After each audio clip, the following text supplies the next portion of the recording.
Well, erosion is an environmental concern that we hear a lot about, and a lot of times people think of it as being just a result of large agricultural operations. But actually, there are a lot of things homeowners can do to prevent erosion.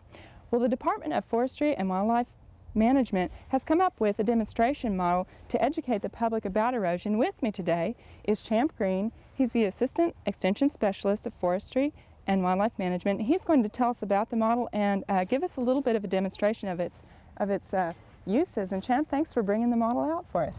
Well, you're welcome, Brenda. This is a good opportunity for us to show a very unique tool. I think this is probably one of only 3 in the United States.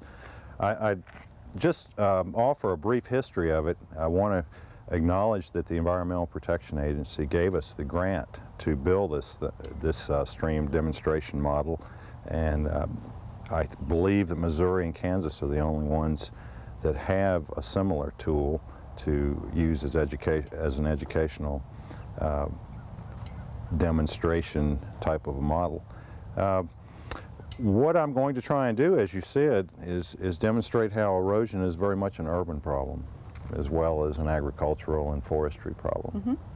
Well, what are some of the aspects of erosion that can be controlled by homeowners?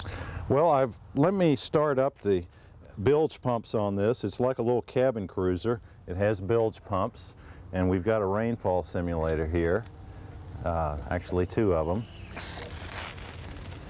And what we try and do is show with the use of these simulators and this plastic grit that is nothing more than recycled milk cartons and dishwasher detergent bottles. Mm-hmm. And it's ground up in the size of soil particles, sand, clay, and silt.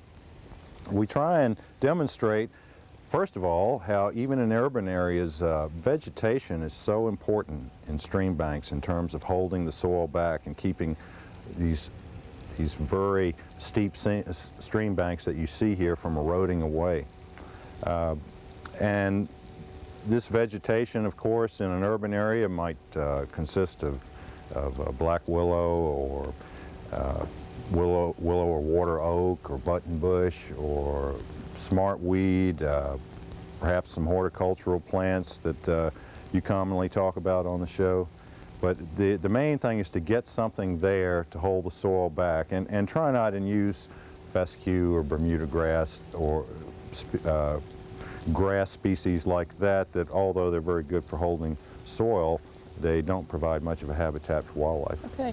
Now, are there some other plants that you wouldn't want to use besides maybe the turf grasses? Well, you would try to use trees in particular that are adapted to a stream-side condition where there could be high water tables, and those sorts of trees are going to thrive. You know, the black willow, the one that you can go out and just cut a twig from the tree, maybe about the width of your little finger, and just stick it into the ground, stick it into a very steep embankment like what we're seeing here.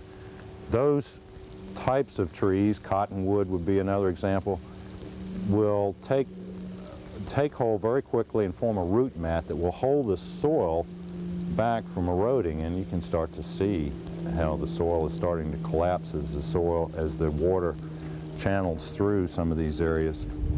What are some other aspects of erosion in an urban type setting?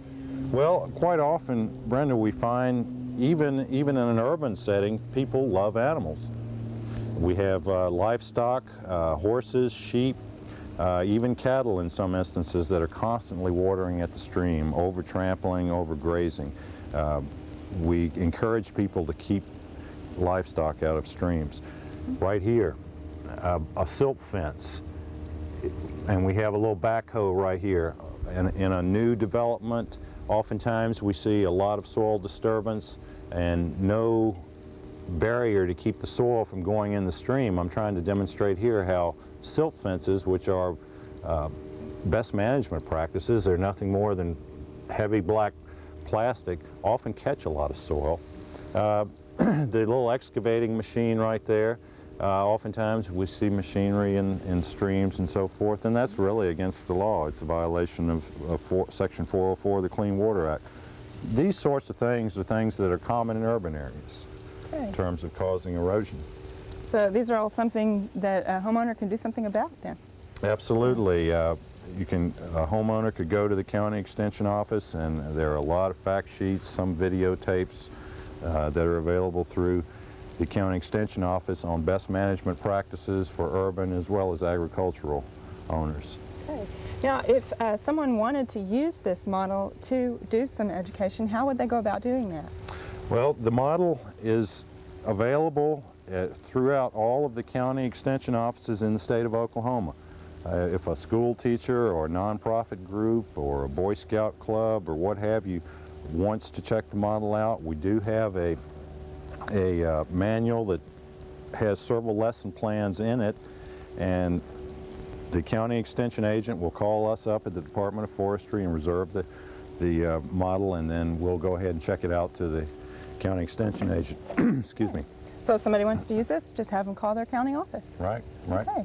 Well, thank you very much for showing us this, Champ. This is a great teaching tool. We hope you've enjoyed this classic from the Oklahoma Gardening Vault. Remember, even though these tips and techniques are timeless, there's always something new to learn in the world of gardening. By subscribing to both Oklahoma Gardening and OK Gardening Classics, you'll have access to a wealth of gardening knowledge, both classic and contemporary.